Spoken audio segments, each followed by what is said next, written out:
नमस्कार, आप देख रहे हैं प्रदेश का नंबर 1 और सबसे भरोसेमंद news channel India news Haryana और मैं हूं आपके साथ शुभेंदु सिंह। कृषि कानूनों की वापसी का रास्ता संसद से भी साफ हो गया और दोनों सदनों में कानूनन वापसी बिल हो चुका है। अब राष्ट्रपति के हस्ताक्षर के बाद तीनों कानून रद्द हो जाएंगे, लेकिन किसान संगठन अभी आंदोलन खत्म करने को राजी नहीं है। एमएसपी समेत 6 मांगों को लेकर सरकार को अल्टीमेटम और चेतावनी दी जा रही है। संयुक्त किसान मोर्चा ने 1 दिसंबर को आपात बैठक बुलाई है, तो वहीं दूसरी तरफ किसान नेता राकेश टिकैत 26 जनवरी की याद दिला रहे हैं। टिकैत ने कहा कि सरकार किसानों से वार्ता कर बाकी मांगों का समाधान निकाले, नहीं तो 26 जनवरी दूर नहीं, हजारों ट्रैक्टरों के साथ किसान दिल्ली आने का इंतजार कर रहे हैं। वहीं अब कृषि कानूनों की वापसी पर भी सियासी हो हल्ला जारी है। तो बार बार चेतावनी देने से क्या वाकई में एमएसपी पर गारंटी मिल पाएगी? कानूनी दायरे में एमएसपी को लेकर के आया जाएगा। और ये 3 तस्वीरें आप देख रहे हैं। बिल वापसी पर जब मोहर लगती है सदन के भीतर, उसके बाद विपक्ष के कई सवाल होते हैं। विपक्ष लगातार सरकार से चर्चा की मांग कर रहा था, लेकिन इसी को आधार बना करके राहुल गांधी, कांग्रेस पार्टी के नेता, ये कहते हैं कि सरकार चर्चा के लिए तैयार नहीं है। 19 को घोषणा की, 24 को मंत्रिपरिषद में पारित किया और जैसा कहा था संसद के पहले दिन 29 तारीख को ही तीनों बिलों को पार्लियामेंट ने भी रिपील कर दिया है। यह प्रधानमंत्री नरेंद्र मोदी जी की कथनी और करनी की एक रूपता का परिचायक है। देखिए, कृषि सुधार बिल जब आए थे तो व्यापक रूप से चर्चा हुई थी। विपक्ष के लोग भी ये मांग कर रहे थे कि इन्हें रिपील किया जाए और सत्ता पक्ष भी जब इसके लिए तैयार हो गया तो मैं समझता हूँ ये विषय रिपील करने का सर्वसम्मत विषय था। वैसे अगर हाउस में शांति होती तो लोकसभा अध्यक्ष महोदय ने बार बार ये कहा था कि आप लोग अपनी सीट पर बैठें, तो मैं चर्चा कराने को तैयार हूँ। अगर चर्चा होती तो निश्चित रूप से उसका जवाब दिया। प्रधानमंत्री नरेंद्र मोदी जी कृषि और कृषक के हितों के प्रति प्रतिबद्ध हैं। गत 7 वर्षों में अनेक योजनाओं के माध्यम से कृषि के क्षेत्र को आगे बढ़ाने की कोशिश की है। स्वामीनाथन साहब की रिकमेंडेशन के अनुसार हमने एमएसपी को 1.5 गुना किया। एमएसपी पर खरीद 2014 से तुलना करें तो लगभग दुगनी हो गई। पहले गेहूं और धान 2 ही जिन्स एमएसपी पर खरीदी जाती थी। उसके बाद मोदी जी के नेतृत्व में दलहन, तिलहन और कपास की खरीद भी प्रारंभ हुई। 1 लाख करोड़ रुपए के इंफ्रास्ट्रक्चर फंड की स्थापना की गई। संसद में कृषि कानूनों की वापसी पर मोहर लग चुकी है, तो वहीं संयुक्त किसान मोर्चा ने 1 दिसंबर को आपात बैठक बुलाई है। हमारी जो भी राय आती है हम एक बार बनाते हैं, उसके बाद वो राय एसके में रखते हैं, उसमें से पास होती है। इसीलिए वो राय बना ली है और 1 तारीख में एसकेएम में रखेंगे, उसके बाद वो पास की जाएगी। क्या राय बताएगी? ये एसकेएम की मीटिंग में बताएंगे। यही ऐसी समझना चाहते हैं भी जेडी पोलिटिकल जी ने कहा भी वो केस वापस कर दी। एक एचएम वालों लेटर जानी चाहिए सारे मिनिस्टर्स नू, होम मिनिस्टर ਨੂੰ ਸਟੇਟਸ ਨੂੰ ਵੀ ਆਪਣੇ ਕੇਸ ਵਾਪਸ ਲਿੱਤੇ ਜਾਣ। ਉਹ ਪ੍ਰਕਿਰਿਆ ਨੂੰ ਸਮਝਣ ਵਾਸਤੇ 1 ਦਿਨ ਦਾ ਟਾਈਮ ਦਿੱਤਾ ਗਿਆ। ਪਹਿਲਾਂ ਤਾਂ ਸਾਫ਼ ਕਰ ਦਈਏ ਵੀ 4 ਸੀਟ ਸੁਪਰੀਮ ਕੋਰਟ 'ਚ ਪੇਸ਼ ਨਹੀਂ ਹੁੰਦੀ। ਨਹੀਂ ਮੈਂ ਨਹੀਂ ਹੈ, ਮੈਂ ਸਿਰਫ ਬੇਨਤੀ ਇਹ ਕਰਦਾ ਪਹਿਲਾਂ ਜਿਹੜੀ 4 ਸੀਟ ਹੈ ਨਾ ਉਹ ਸੁਪਰੀਮ ਕੋਰਟ 'ਚ ਨਹੀਂ ਪੇਸ਼ ਹੋਇਆ ਕਰਦੀ। ਇਹ ਟ੍ਰਾਇਲ ਕੋਰਟ ਦਾ ਮਾਮਲਾ ਹੈ। ਕੇਸ ਜਿਹੜੇ ਦਰਜ ਹੋਏ ਨੇ, ਜਿਸ ਪੁਲਿਸ ਸਟੇਸ਼ਨ ਦੀ ਜੁਰਿਡਿਕਸ਼ਨ ਹੁੰਦੀ ਹੈ ਉਸ ਕੋਰਟ 'ਚ 4 ਸੀਟ ਪੇਸ਼ ਹੁੰਦੀ ਹੈ। सिर्फ दिल्ली ਦੇ ਵਿੱਚ ਲਾਲ ਕਿਲੇ ਜਿਹੜੀ FIR ਹੈ ਇੱਕੋ ਹੀ 4 ਸੀਟ ਪੇਸ਼ ਹੋਈ ਹੈ, ਬਾਕੀ ਕਿਸੇ ਕੇਸ 'ਚ ਪੇਸ਼ ਹੋਈ ਨਹੀਂ। ਨਾ ਕਿਸੇ ਸਟੇਟ 'ਚ ਪੇਸ਼ ਹੋਈ ਹੈ, ਨਾ ਕਿਤੇ ਹਰਿਆਣੇ 'ਚ ਹੋਈ ਹੈ। ਇਸ ਲਈ ਮੇਅਰ FIR ਨੇ, ਜਿਹੜੀ ਮੇਅਰ FIR ਹੈ ਨੂੰ ਹੋਮ ਮਿਨਿਸਟਰੀ ਆਰਡਰ ਕਰੇ ਤਾਂ ਉਹ ਇੱਕਦਮ ਕੈਂਸਲ ਹੋ ਜਾਂਦੀ ਹੈ। ਜੇ 4 ਸੀਟ ਪੇਸ਼ ਹੁੰਦੀ ਹੈ ਤਾਂ 301 CRPC ਦੇ ਵਿੱਚ ਵਿਡਰਾਲ ਫਰੋਮ ਪ੍ਰੋਸੀਕਿਊਸ਼ਨ ਇੱਕ ਐਪਲੀਕੇਸ਼ਨ ਦੇ ਦਿੰਦੇ, ਉਹ ਵਿਡਰਾ ਹੋ ਜਾਂਦੇ ਨੇ। ਸੋ ਇਹ ਹੋ ਰਿਹਾ ਜਿਵੇਂ ਕਾਦੀਆਂ ਸਾਹਿਬ ਨੇ ਦੱਸਿਆ, that is in the process.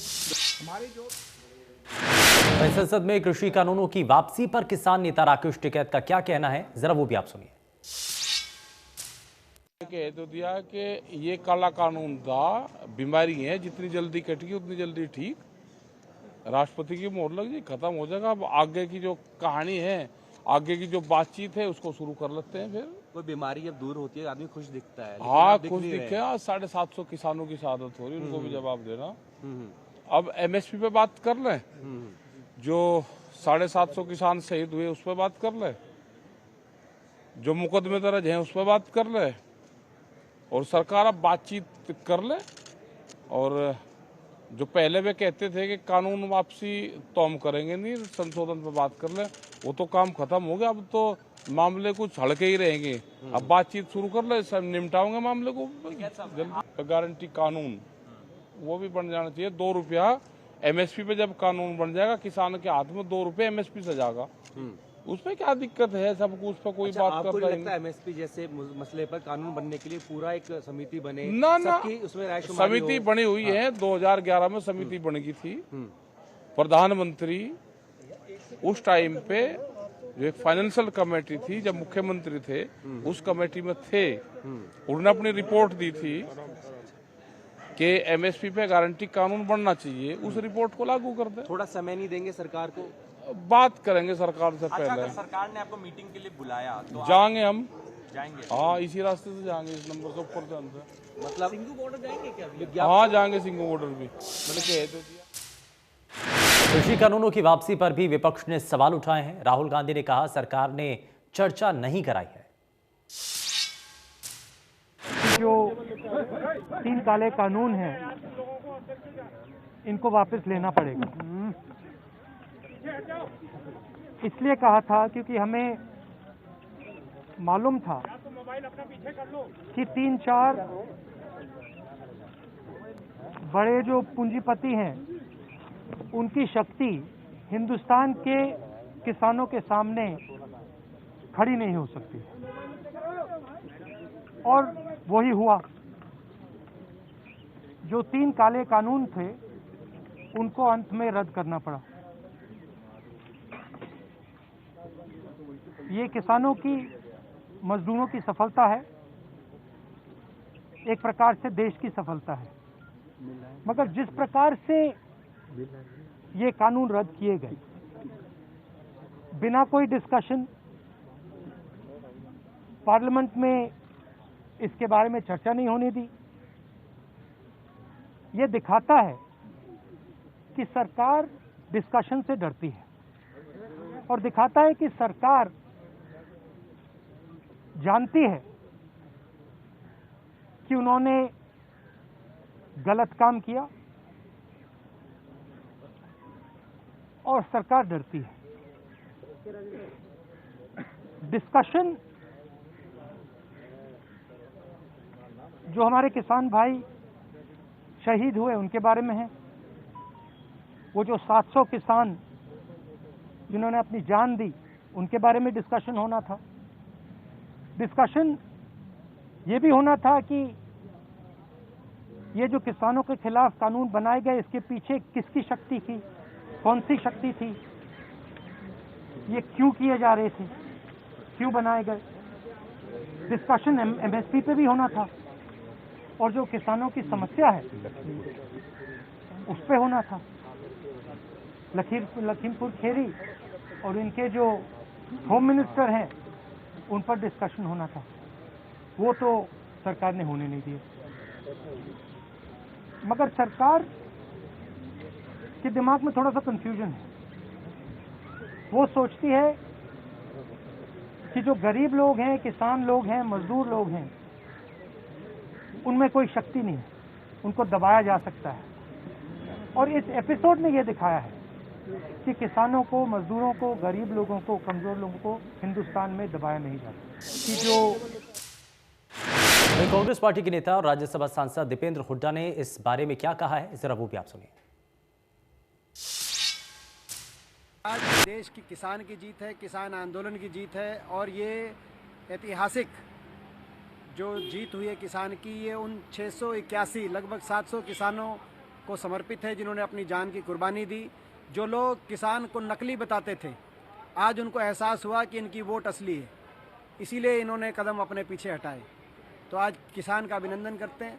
लेकिन लोकतंत्र की दोबारा से हत्या हुई है। ना तो चर्चा पारित कराते हुए हुई और ना ही इनको निरस्त कराते हुए चर्चा हुई। ये लोकतंत्र नहीं ठोकतंत्र है। लेकिन जो है आज किसान की बड़ी जीत हुई है। अगर मेरी बात ये पहले मानते, जो मैं शुरू से कहता था, ये पीछे हटने वाले लोग नहीं, ये नासमझ लोग नहीं, ये अपने हकों की पहरेदारी करना जानते हैं, तो आज ये परिस्थिति ना पैदा होती। हमारी जो भी राय आती है हम एक बार बनाते हैं, उसके बाद वो राय तो सियासत में इसके कई मायने हैं और इसी को यहां पर रखा गया और साथ ही साथ यहां पर दीपेंद्र हुड्डा की तरफ से भी बातें रखी गई। राहुल गांधी की बातों को आपने सुना। संसद के भीतर इसको लेकर के बड़ा हंगामा हुआ, लेकिन बिल वापसी पर आखिरकार मोहर लग चुकी है। विपक्ष ने हालांकि कई सवाल यहां पर उठाए हैं। विपक्ष का एक सबसे बड़ा सवाल यही कि चर्चा की मांग वो करना चाह रहे थे। वो चाहते थे कि अब इस बिल की वापसी पर चर्चा तो कम से कम कराई जाए, लेकिन वो चर्चा नहीं हो पाई। सरकार इसके लिए सहमत नहीं हो पाई थी। हालांकि सदन के भीतर इसको लेकर के खूब हंगामा हुआ, गर्मजोशी के साथ विरोध हुआ, लेकिन वहीं दूसरी तरफ संयुक्त किसान मोर्चा जो कि एक आपात बैठक बुलाने के लिए संकेत दे चुका है और अब इस बैठक के जरिए संकेत क्या मिल रहे हैं और क्या आगे आने वाले समय में संयुक्त किसान मोर्चा की रणनीति होगी, क्या एक बार फिर से, क्योंकि राकेश टिकैत का भी बयान सामने आ चुका है। राकेश टिकैत ये कह रहे हैं कि चलिए देर आए दुरुस्त आए, ये अच्छा हुआ, लेकिन अब एमएसपी पर कानून बनना चाहिए और तभी किसानों की आप जो अलग अलग बॉर्डर हैं वहां से वापसी तभी हो पाएगी। लेकिन इन सब के लिए क्या बार बार दबाव, जो प्रेशर क्रिएट किया जा रहा है, क्या उस दबाव के जरिए सब कुछ कायम हो पाएगा? क्या इस दबाव के जरिए सरकार बैकफुट पर आकर के इन तीनों कानूनों को जैसे वापस लिया गया, क्या ऐसे ही एमएसपी पर कानूनी गारंटी दी जाएगी? क्या इस संसद के सत्र में ही ये सब कुछ संभव हो पाएगा? ये फिलहाल देखने वाली चीजें हैं। लेकिन संसद में कृषि कानूनों की वापसी का रास्ता तय हो चुका है, वापस हो चुके हैं। अब राष्ट्रपति की मोहर के बाद पूरी तरीके से कानूनी रूप में ये बिल वापस हो जाएंगे और सरकार ने, क्योंकि इस पर पूरी तरीके से अपनी यहां पर ताकत दिखाई है। प्रधानमंत्री के द्वारा जब ऐलान किया गया था कि 3 कृषि कानूनों को वापस दिया जाएगा, किसानों से ये मांग की गई थी, उस वक्त भी ये अपील की गई थी प्रधानमंत्री के द्वारा भी कि 3 कृषि कानूनों को वापसी का ऐलान कर रहे हैं और इसी के साथ वापसी होनी चाहिए किसानों की भी अपने घरों तक। लेकिन क्या अब किसान वापस अपने घरों तक पहुंचने को तैयार हैं? राकेश टिकैत का जो बयान है, संयुक्त किसान मोर्चा की जो आपात बैठक बुलाने के संकेत दिए गए हैं, इनके मतलब क्या हैं और साथ ही इसका सियासी मकसद क्या है, जरा वो भी समझने की जरूरत है। क्योंकि आने वाले समय में कुछ राज्यों के अंदर चुनाव भी है, उसमें एक बड़ा प्रदेश उत्तर प्रदेश भी नजर आता है। तो क्या उस पर सियासत विपक्षी खेमा करना चाहता है या सरकार की तरफ से इस पर जो बार बार ये कहा जा रहा है कि आप कृषि कानूनों की आड़ में या किसानों के कंधे पर रख करके विपक्षी खेमा बंदूक चलाना चाहता है, क्या वाकई में ये सब कुछ हो रहा है? इसको समझने की जरूरत है। जरा इसी को समझेंगे। और बार बार ये जो कहा जा रहा है कि एमएसपी को कानूनी दायरे में लेकर के आया जाए, तो क्या इससे पहले की सरकारों ने क्यों नहीं इस पर कानूनी गारंटी दी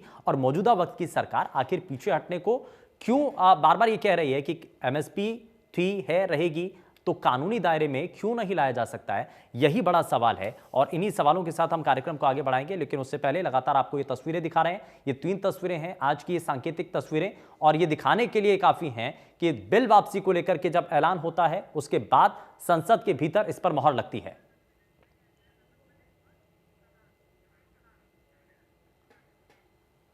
और चलिए जरा जल्दी से आगे बढ़ते हैं और सबसे पहले आज के खास मेहमानों से आपको मिलवाते हैं। भारतीय जनता पार्टी से प्रवक्ता रमन मलिक हमारे साथ कार्यक्रम में जुड़ चुके हैं। रमन मलिक जी, बहुत स्वागत है। और साथ ही साथ हमारे साथ किसान नेता भी कार्यक्रम में जुड़ चुके हैं, योगेश तलान जी, बहुत स्वागत है। योगेश तलान जी, आपका भी कार्यक्रम में। शुरुआत में योगेश तलान जी आपसे करना चाह रहा हूं, ये 3 कृषि कानूनों की वापसी का ऐलान प्रधानमंत्री के द्वारा किया गया और अब उसको पूरा किया गया। संसद के सत्र में पहले दिन ही उसको वापसी लेने का जो ऐलान था उसको पूरा किया गया है।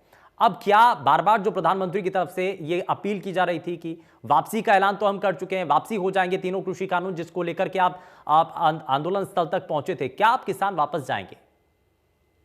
देखिए, एक सवाल इससे भी बड़ा है। वापस जाने का सवाल जो है वो एक अलग बात है, लेकिन जिस समय ये आंदोलन शुरू हुआ था उसी समय एमएसपी और ये काले कानून की बिल वापसी, ये 2 मांगे प्रमुख रूप से रखी गई, जिसमें से ये जो कानून बनाया गया इसको इन्होंने कहा कि ये कृषि के क्षेत्र में एक बड़ा रिफॉर्म होगा, लेकिन ये किसानों की मांग नहीं, ये इन्होंने स्वतः किया। दूसरा, किसान बड़े लंबे अरसे से एमएसपी की मांग करते चले आ रहे हैं।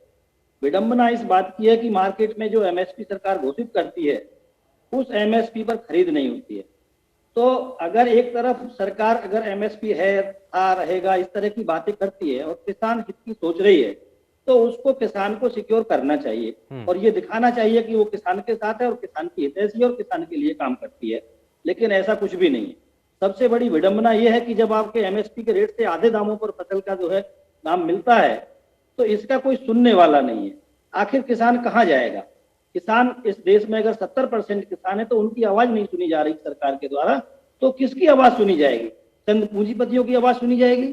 जिन चीजों की आवश्यकता नहीं है उनको किया जा रहा है और जिन चीजों की आवश्यकता है किसान को उसकी तरफ सरकार का बिल्कुल भी ध्यान नहीं है। तो जहां तक आंदोलन की बात है तो आंदोलन इन्हीं दो बातों पर प्रमुख से जो है लिया गया था। नहीं देखिए, ये भी कहा जा रहा है कि तीन कृषि कानूनों की वापसी का ऐलान किया गया था, अब उस पर मोहर लग चुकी है ना, अपने वादे पर कायम है। तो अभी भी देखिए एमएसपी लेकिन समय तो मिलना चाहिए। दोनों ही चीजें जल्दबाजी में अगर उनका कोई ध्यान नहीं है सरकार का।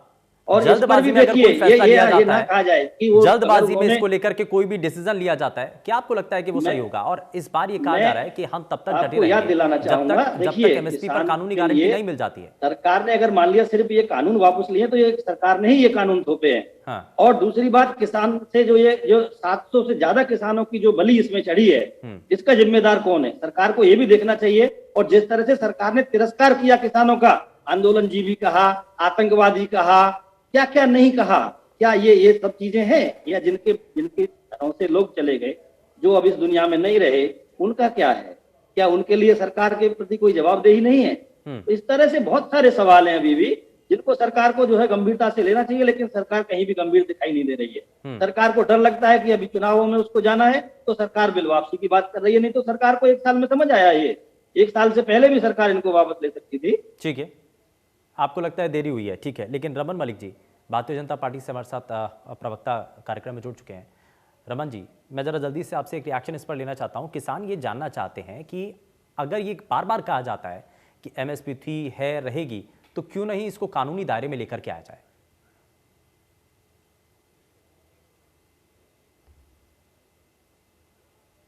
उन्हीं चीजों को आपके कार्यक्रम में आपके दर्शकों के लिए बड़े स्पष्ट रूप से रखना चाहता हूं।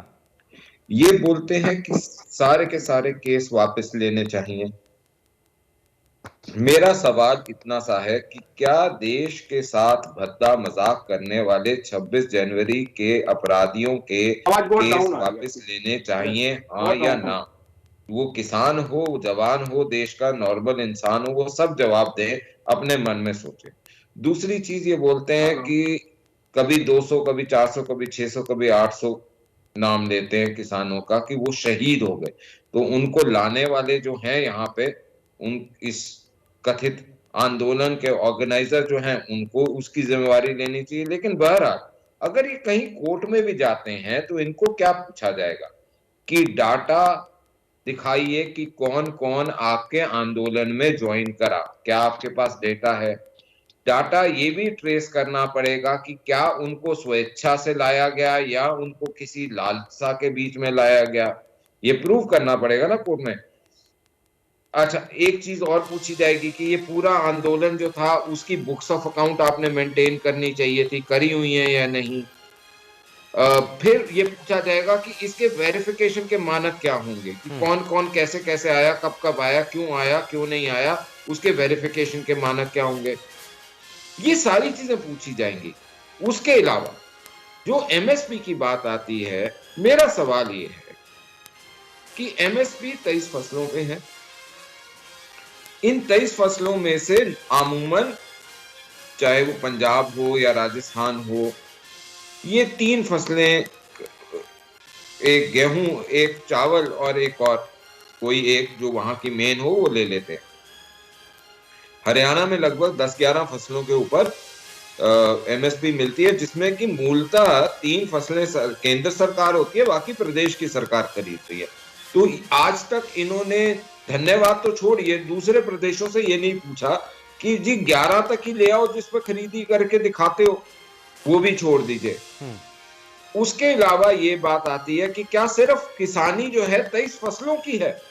क्या एग्रीकल्चर सिर्फ 23 फसलों का है? एमएसपी जो किसानी कर रहा है किसान, वो सिर्फ 23 फसलें पूरे देश में करता है। वो फल भी करता है, वो सब्जी भी करता है, वो उसके साथ साथ मच्छी पालन भी करता है। जब किसान मंडी में पहुंचता है तय एमएसपी से कम दाम पर उसकी फसल खरीदते हैं।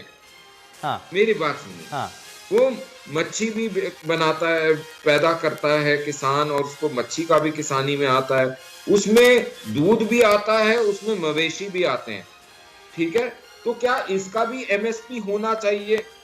मतलब क्या एक वर्ग किसान किसानी के बीच में आने वाला सिर्फ एक वर्ग एमएसपी का हकदार होगा, बाकी नहीं होगा? और ये सारा का सारा जो है इस विषय के ऊपर कैसे आप जीरो कर सकते हैं?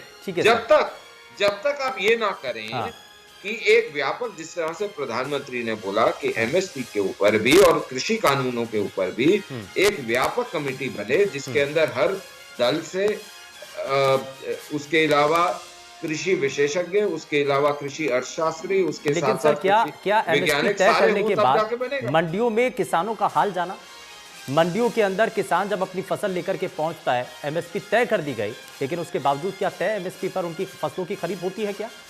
बिल्कुल बिल्कुल, ये बहुत बड़ा अच्छा सवाल आपने पूछा। मैं उसका जवाब दे दूं कि मैं तो ये पूछना चाहता हूं, ये सारे अली बाबा के जो 40 हैं, ये आप जवाब दें कि जब दिल्ली में, राजस्थान में, अलग अलग जगह टमाटर 100 रुपए के पार पहुंच गया, तो क्या किसान को 80 रुपए मिल रहा था या 60 रुपए? जवाब हम दे रहे हैं आपको। 100 रुपए पहुंच गया तो वो टमाटर किसान के पास नहीं है, उठा रहा है वो आपके ये बिल्कुल नहीं गए, ये अपने एसी कमरों में बैठे रहे, ये अपनी उनके पास उनके कोल्ड स्टोरों में जमा है, वो लोग वहां से निकालते हैं। क्या ये लोग जो गए? कानून को आप बना रहे थे कि जो है भंडारण की जो क्षमता आपने खोली, फायदा मुनाफाखोरी जो कर रहे थे, वो कहाँ गए? वो कौन कौन लोग थे?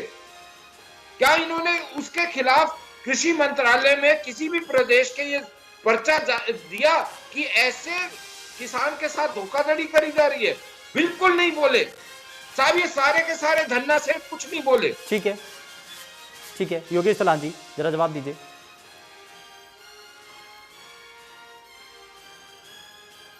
योगेश सलान जी,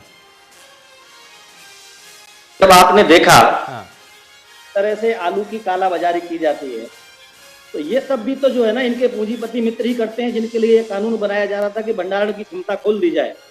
अगर भंडारण की क्षमता खुलेगी तो यही होगा, कोई सा भी कमोडिटी हो, सभी कमोडिटी जब एक भंडारण में चली जाएंगी और मार्केट के हिसाब से उनका जो है सप्लाई दी जाएगी, तो निश्चित रूप से उसका लाभ किसान को नहीं मिलेगा और उसका लाभ पूंजीपति लोग लेंगे, और वही हो भी रहा है। मेरा सवाल क्या है और आप जवाब क्या देंगे? साहब मेरा सवाल ये है कि आपके कोई भी बड़े नेता इसकी जांच करने, इसको देखने गए आज तक, हाँ या ना?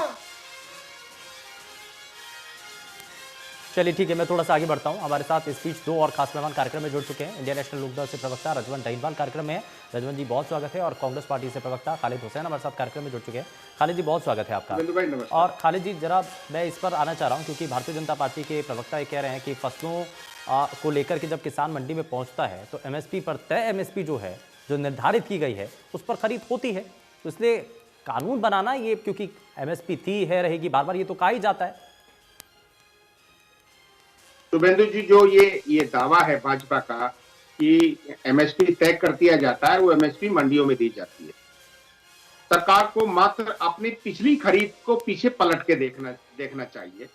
जब सरकार ने हरियाणा में बाजरा की खरीद ना करके 600 रुपए किसानों को बोनस देने की घोषणा की, पहली बात तो ये रही शुभेंदु जी कि वो 600 रुपए जो सरकार ने बोला था किसानों को देने के लिए, वो 600 रुपए नहीं मिले हरियाणा के अंदर। ऊपर से एमएसपी बाजरे का 2022-23 तो है, लेकिन बिक कितना रहा था मंडियों में? बिक रहा था 1100, 1200, 1000 और 1200 के बीच में बिक रहा था। तो ये एमएसपी की गारंटी की जो बात है, किसान जो कर रहा है, उसके पीछे बड़ा लॉजिक है। और ये देखने के लिए सरकार को अपने मात्र पिछली खरीद देख लेनी चाहिए, जो उन्होंने अभी 15-20 दिन पहले की है।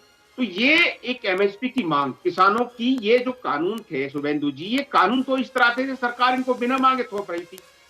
कानून ले लिया सरकार ने, आज वो पारित भी हो गए राज्यसभा और लोकसभा में, लेकिन असली मुद्दा किसानों के, इससे किसानों की समस्या खत्म नहीं हो रही। कानून वापस लेने से किसानों की और बहुत बड़ी समस्या है, जो कहीं हद तक अगर सरकार एमएसपी के बारे में सोचती है, हमारे देश के माननीय प्रधानमंत्री जी अगर एमएसपी के बारे में सोचते हैं, जिसके लिए कल वो खुद डिमांड करते थे जब आप गुजरात के मुख्यमंत्री थे, तो मैं समझता हूं किसानों की समस्याओं को कुछ हद तक कम किया जा सकता है। लेकिन इसको सरकार जानबूझकर कि एमएसपी है और एमएसपी दे दी जाती है, घोषणाएं हो जाती हैं, लेकिन मंडी में एमएसपी के भाव नहीं मिलते।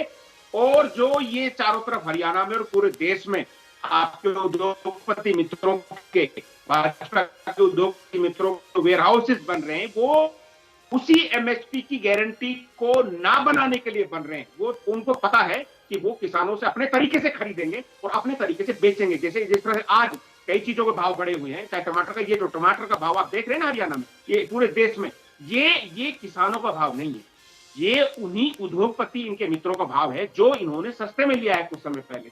तो ये इस खतरे को भागते हुए किसान, इस खतरे को देखते हुए, इस सारी चीजों को देखते हुए किसान एमएसपी की मांग कर रहा है। और सरकार को तो सोच लेना चाहिए, आज से मांग थोड़ी कर रहा है देश के माननीय खालिद जी, किसान आज से मांग नहीं कर रहा है, एक लंबे अरसे से मांग करता आ रहा है, लेकिन उसकी मांगों को कभी पूरा नहीं किया गया। हाँ बिल्कुल, हाँ बिल्कुल। इसीलिए रजवन जी, सत्ता में चाहे कोई भी राजनीतिक दल रहा हो, जब सत्ता में रहते हैं तब याद नहीं आती है, विपक्ष में आने पर याद पूरी आती है। नहीं, ये कैसे चलेगा रजवन जी? खालिद जी, मैं वापस लौटता हूँ।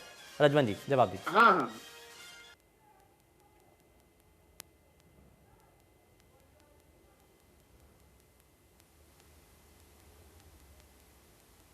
रजवन जी आपकी आवाज नहीं पहुंच रही है, अनम्यूट कर लीजिए।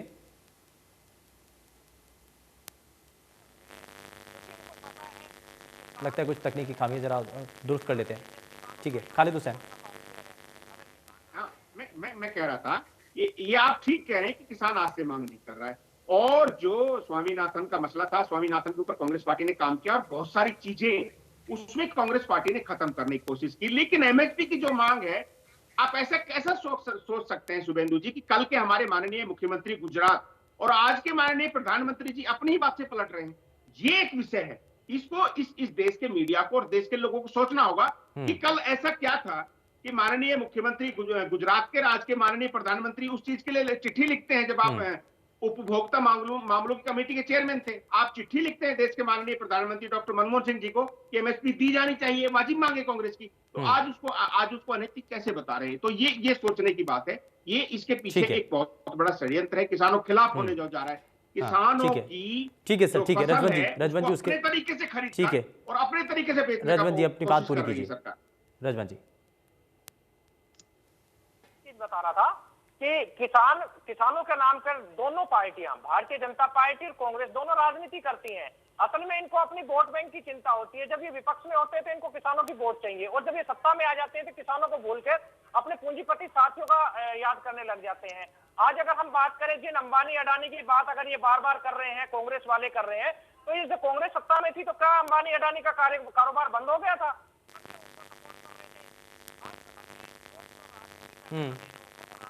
और पंजाब में इसका जीता जाता उदाहरण जो है वो नजर भी आता है। योगेश तलान जी, लेकिन ये बार बार कहा जा रहा है, रिपोर्ट की बात करें या किसानों की आय दुगनी करने की बात करें, तो ना तो वो स्वामीनाथन की रिपोर्ट पूरी लागू हुई जो 2022 में ये उनकी कह रहे थे कि भाई हम किसानों की आय को दुगनी कर देंगे।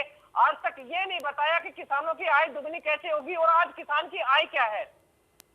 तो ये लोग किसानों के साथ एक छलावा कर रहे हैं। और जो बात कर रहे हैं, तो जो काले कानून लेके आए थे, असल में ये कानून जब लेके आए तो ना तो किसी से ये पूछा कि ये काले कानून क्यों आए हैं। वहां पर उन्हीं लोगों ने, जो मंत्री थे, जो कैबिनेट में थे, जो सांसद थे, उन्होंने हाथ खड़ा करके कह दिया था कि हम इसका समर्थन कर रहे हैं। और आज जब ये रिपील करे गए तो उन्हीं सांसदों ने, उन्हीं मंत्रियों ने अपने हाथ खड़ा करके ये कह दिया कि हम इनको निरस्त कर रहे हैं। तो इसका फायदा क्या हुआ? वो लोग, सत्ता के लालची लोग, वो कुर्सी के लालची लोग, वो एक बार भी ये नहीं पूछ पाए ये कानून क्यों लेके आए थे और अब ये कानून वापस क्यों लेके आ रहे हैं। ठीक है, रमन मलिक, यही तो देखिए, रमन मलिक, आज देश में जो गुलामी की प्रथा जो दी जा रही है वो यही तो दी जा रही है। योगी जी, जो जनता के चुने हुए प्रतिनिधि हैं वो वहां जाके नतमस्तक हो जा रहे हैं। ये कानून आखिर, अब ये सवाल भी बार बार उठ रहा है कि आखिर लाने का मकसद क्या था फिर? जो देश के अंदर छोटा मझौला किसान है, मैं रॉबर्ट वाड्रा या गांधी परिवार या बड़े बड़े जो परिवार हैं और जो जैसे से ये जो बालियान परिवार है जिनके साथ टिकैत लगा हुआ है, इनकी जैसी बड़ी होल्डिंग की जो कंपनियां हैं, जो बड़ी बड़ी होल्डिंग करती हैं, बड़े बड़े किसानी के पट्टे रखे हुए हैं, मैं उनकी बात नहीं कर रहा, मैं छोटे मझोले किसान की बात करता हूँ, देखिए क्योंकि बड़ी बड़ी प्रोटेक्शन कंपनियों का जो जरा है प्रूफ भी दे दीजिए जिन वो लोगों पर छोटे आप और तोहमत मझोले लगा रहे हैं किसान मलिक को चाहिए, साहब। जिसकी आप जो ये बताइए, 2 हम भी हेक्टर से आपसे कह रहे नीचे, हैं 5 कि एकड़ से लगभग नीचे हो, श्रीमान उसको अमित शाह के मेन बेटे की भी प्रोटेक्शन जरा चाहिए कंपनियां देख लीजिए, एग्रीकल्चर। पहले क्या थी और अब तो क्या है। ये जो कहना बात बड़ा है, आसान है बैठ के, अरे ये कौन बीच में बोल रहा है? आपकी बात का जवाब दे रहे हैं। ये कौन बीच में नहीं बोल ठीक रहा है, है? मेरे को बात एक तो एक सुनने करके, दीजिए ना, नहीं उसके किसान बाद नेता है। बोलिएगा। ठीक है। तो ये जो बात है, आज सबसे बड़ी बात मेरे भाई अतुल्य ये है कि बात यहां करनी चाहिए कि जो छोटा और मझोला किसान, उसकी प्रोटेक्शन के लिए क्या होना चाहिए, और वो जो संपन्न है, जो बड़े बड़े घरों में रहते हैं, 25, 30, 40, 50 लाख, 1 करोड़ रुपए की गाड़ी में घूम सकते हैं, जो 5 सितारा होटल में छुट्टी मनाने जा सकते हैं, ऐसे बड़े धन्ना सेठ किसान जो हैं, उनके लिए प्रोटेक्शनिज्म नहीं चाहिए। तो क्या आज छोटे किसान के हक के लिए ये बड़ा किसान अपनी सब्सिडियां, अपनी इनकम टैक्स रिबेट, अपनी चीजों को छोड़ेगा? एक सवाल। दूसरा सवाल, अगर व्यापक रूप से ये समझ लिया जाए कि इनकी उद्योग का जो एग्रीकल्चर इंडस्ट्री है, उसका का सारा प्रोटेक्शन सरकार को या टैक्स पेयर को देना है, तो क्या जो अन इंक्रीज उसकी जमीन से आती है, वो जो प्रोटेक्शन दे रहा है, उसमें उसका कुछ हक बनता है? तो क्या कल को अगर कोई किसान जब तक किसानी कर रहा है तब तक तो ठीक है, लेकिन अगर जमीन बेचता है तो उसके मुनाफे में से टैक्स पेयर का भी कुछ हिस्सा होना चाहिए? ऐसे बहुत सारे सवाल समाज पूछता है हमसे, जिसका कोई जवाब नहीं हम दे पाते। तो कम से कम ये बड़े जो ज्ञानी किसान नेता है, कम से कम ये जवाब तो देना चाहिए कि छोटे मझोले किसानों का क्या है, और बड़े बड़े धन्ना से जो किसान है उनके लिए क्या अलग नहीं होना चाहिए। और ऐसे ही जो टैक्स पेयर का जब पैसा सब्सिडी में जा रहा है, तो क्या टैक्स पेयर का हक अनअर्न्ड इंक्रीज पे होना चाहिए? ये मैं नहीं बोल रहा, ये लोग पूछते हैं जी हमसे।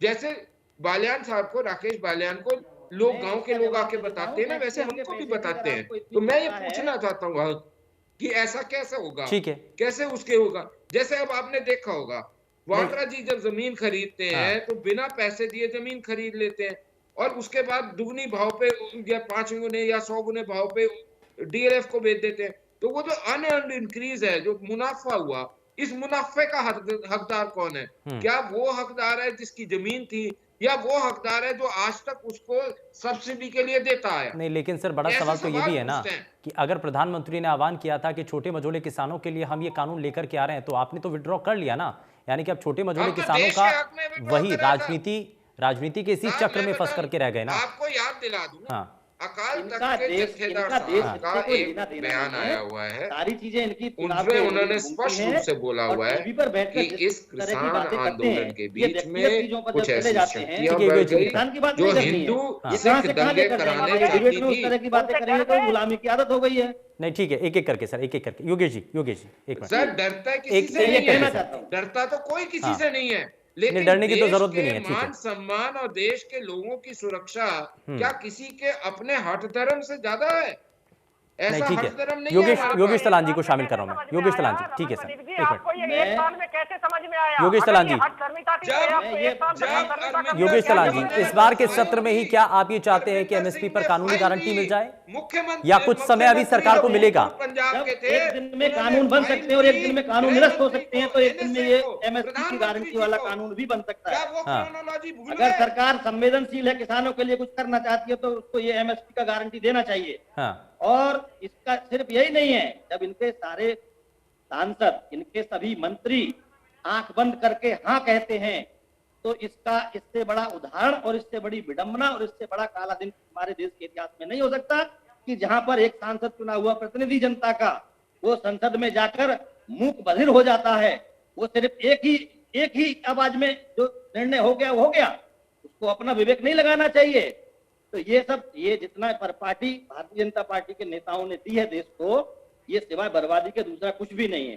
तीसरी बात मैं ये कहना चाहूंगा, जिस प्रकार से मलिक साहब यहाँ बैठकर व्यक्तिगत गुणगान कर रहे हैं, तो मैं मलिक साहब को बताना चाहता हूँ कि देश में जिस तरह से आज 18 लाख करोड़ का नुकसान जो हमारे बैंकिंग सेक्टर को हुआ है, उसमें आपके कारण 8 लाख करोड़ का एनपीए जो माफ किया है आपने, और 10 लाख करोड़ का एनपीए है। तो आप जरा अकाउंट्स और बुक जरा ये भी देख लीजिए और देश को बताइए कि किसानों के लिए आप क्या कर रहे हैं और दूसरे जो आपके पूंजीपति मित्र हैं उनका जो धन को जो आप जो है पानी की तरह बहाकर उनके ऊपर लुटा रहे हैं, उनके लिए आप क्या कर रहे हैं? ठीक है सर, एक एक करके मैं जरा रिएक्शन ले लेता हूं। खालिद हुसैन जी, ये क्या कह अब रहे थे? एमएसपी पर एक मिनट सर, एक मिनट। एमएसपी पर कानूनी गारंटी मिलनी चाहिए, किसान इस बात को लेकर के अड़े हुए हैं। राकेश टिकैत की तरफ से भी बयान आया है, संयुक्त किसान मोर्चा भी बार बार ये मांग कर रहा है कि अब आए हैं बॉर्डर तक तो कुछ लेकर के जाएंगे भी। देखिए शुभेंदु जी, जो एमएसपी की बात है, हम इस पे बात इसलिए कर रहे हैं, अगर खाली एमएसपी घोषित होने से किसानों को फायदा मिल जाता तो पिछली खरीद में ये सब देखने को नहीं मिलता। जहां तक आप बात कर रहे थे किसानों की आय दुगने की और सरकारें बदलने की, तो मैं आपको बताना चाहता हूं कि कांग्रेस पार्टी का यूपीए का शासन जब 10 साल का रहा इस देश के अंदर, तो उसमें जो हमने एमएसपी में बढ़ोतरी की वो 121% से लेकर 219% तक की बढ़ोतरी एमएसपी में की गई। लेकिन अगर भाजपा के पिछले 7 साल आप देखेंगे शुभेंदु जी, तो 31% से 70-72% तक वृद्धि हुई है एमएसपी की, और वो वृद्धि भी किसानों को उसका फायदा नहीं मिला। तो ये एमएसपी इसलिए बहुत जरूरी है। और इसके अलावा अगर ये जरूरी नहीं थी तो जब ये कानूनों पर चर्चा हुई लोकसभा राज्यसभा में, क्यों नहीं सरकार ने विपक्षी दलों के साथ इस पर चर्चा करना मुनासिब समझा? तो ये सारी चीजें हैं कि सरकार खुद से और इस देश से कुछ छिपा रही है, खुद से मुंह चुरा रही है कि ये एक बहुत बड़ा मुद्दा है और ये बिल्कुल उसी स्थिति में जाने वाला है शुभेंदु जी। जिस तरह से 1 साल से पूरी भाजपा के नेता ये कहते रहे कि 3 कानून जो बनाए हैं ये किसानों की हालत चेंज कर देंगे, उनको अमीर कर देंगे, और उसके पीछे जो षड्यंत्र था उस देश के किसानों को समझ आ गया। अब वो जब किसान आया है, आपने कुछ थोपा था वो तो आपने वापस ले लिया, लेकिन अब किसान कुछ लेके आपसे जाएगा। ये किसान संगठन भी कह रहे हैं, किसान यहाँ पर लेकर के जाएगा और विपक्ष इसमें साथ खड़ा होगा। रमन मलिक जी जरा जवाब दीजिए, क्या अगर इस बार किसान जो बार बार कह रहे हैं कि एमएसपी की कानूनी गारंटी लेकर के ही वापस जाएंगे, तो क्या इसको लेकर के भी सरकार विचार कर रही है, इस पर भी कदम उठाया जा सकता है सत्र में? मेरे को लगता है कि ये लोग सिर्फ राजनीति खेल रहे हैं। अगर इन्होंने प्रधानमंत्री जी का उद्बोधन सुना होता तो उनको याद रहता कि उसमें उन्होंने 2 चीजें बड़े स्पष्ट रूप से बोली थी कि एमएसपी पे भी विचार करेंगे और साथ साथ ये जितने भी नए कानून बनेंगे उन सब में सबको नहीं सर, एक करके खालिद जी जरा सुनिए, एक करके। राहुल गांधी जी कभी सुनते हैं, सिर्फ बांटते रहते हैं। आप सुन लीजिए खालिद, आप खालिद जी बात सुनेंगे। प्रधानमंत्री जी ये कहते हैं, खालिद जी एक एक करके सर प्लीज, मैं वापस लौटूंगा ना आपके पास, आपको समय दिया है। वो सुनते नहीं ना, झूठ बोलते चले जाते हैं। हाँ, अरे आपको जितना झूठ बोलना है बोलिए, क्योंकि आप दक्षिण हरियाणा में रह के राजस्थान के जो बाजार के मारे हुए किसान हैं, बात करेंगे, हालांकि चर्चा पीछे नहीं है, अब आप शांति से सुनिए। अगर अतुल जी मेरी बात मेरे को जवाब देना नहीं, खालिद जी एक मिनट, खालिद हुसैन जी एक मिनट, एक एक करके प्लीज, इस तरीके से नहीं, इस तरीके से नहीं सर। 2022 तक एक मिनट, रमन मलिक जी जरा जवाब दीजिए। योगेश तलान जी एक मिनट, रमन मलिक जी, अब कानूनी गारंटी लेकर के किसान वापस जाना चाहते हैं, क्या इसके लिए सरकार तैयार है? बताइए सर। देखिए, मैं यही बोलना चाहता हूं कि सरकार का कहना ये है कि नए कानून और एमएसपी दोनों पे विचार करेंगे। जैसे एमएसपी चल रही थी वैसे चलती रहेगी, लेकिन बड़ी चर्चाएं जिस प्रकार से मैंने आपके सामने रखी, क्या एमएसपी सिर्फ 23 फसलों के लिए हो सकती है? क्या बाकी कृषि क्षेत्र को आप छोड़ देंगे? कल को वो डिमांड करेंगे, उनका क्या करेंगे? कौन जो इन्फ्लेशन है होगी उसका जिम्मेवारी कौन लेगा? क्योंकि करदाता जो है वो भी तो पूछेगा ना कि अगर मैं कर देता हूं और सब चीजें सब्सिडाइज करवाने के लिए मेरा पैसा इस्तेमाल होता है तो मेरे ऊपर इन्फ्लेशन क्यों? देखिए, कर आप लोग तो कर देते नहीं हो। अरे आप तो देते नहीं हो कर, आप कर देते हो, आप इनकम टैक्स देते हो, इनकम टैक्स फ्री में लेते हो भाई साहब। आपकी सारी आमदनी आपके धरना से फ्री में करते हैं। ये देखिए, ये यहाँ मर्ची लगी, ये मर्ची लगी फील्ड के बाद। गरीबों की बात नहीं सोचते, आप पूंजीपति, आप गरीबों के हो ही नहीं, आप उन धरना सेठों के हैं जो 50 लाख 1 करोड़ रुपए की गाड़ी में घूमते हैं, जो 5 सितारा होटल में रहते हैं। उस राकेश बालियान जैसे व्यक्ति का जो दिल्ली पुलिस से ठोकर मार के निकाल दिया गया था, उनके पिछले सब ऐसा मत करो, सब आपसे आपसे हाथ जोड़ के विनती है, ऐसा मत करो साहब, भाई मेरे ऐसा मत करो, आपसे हाथ जोड़ के विनती है, ये ऐसी ऊंची बात मत करो, करोड़ गरीब कैसे, अरे ऐसी ऊंची बात मत करो भाई, भाई मत करो। दूसरे को जब बोल रहा हो इतनी जल्दी आग नहीं लगनी चाहिए। सुनो, आप ये बताओ ना, आप तो गरीबों की बात करने वाले लोग पूंजीपतियों की बिल्कुल गरीबों की बात कर रहे हैं, मैं आप जैसे अमीरों की बात थोड़ी कर रहा हूँ भाई साहब, भाई आप बड़े अमीर आदमी। चलिए ठीक है, ठीक है।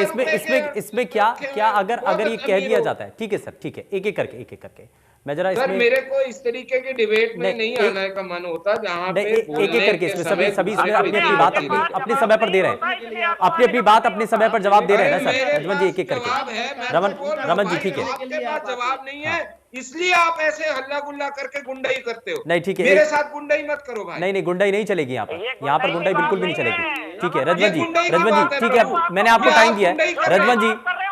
रजवन टाइमपाल जी पर्सनल कमेंट छोड़ करके विषय पर रहे, नहीं चलेगा। ठीक है रजवन जी अपना पॉइंट रखिए, अपना पॉइंट रखिए। एक बात का जवाब दे दीजिए। मैं योगेश जी बात ये है कैसे माफ कर दिया, क्या वो टैक्स एग्रीकल्चर में एमएसपी का मतलब है पूरे सेक्टर को देने। क्या आप एक वर्ग को, एक समूह में से एक वर्ग को देंगे?